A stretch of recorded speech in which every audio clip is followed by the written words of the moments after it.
Hello everyone, welcome back to Web2App, and in this video I'm gonna explain how to transfer Duo Mobile from old phone to a new phone. If Duo Mobile is available in your region, open Duo Mobile on your old phone and use the backup or restore feature.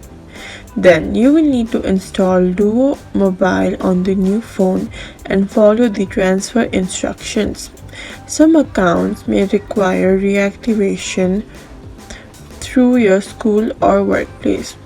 If Duo Mobile isn't available in your app store, contact your organization's IT administrator for alternative setups. And that's it. This is how you can transfer Duo Mobile from old phone to a new phone.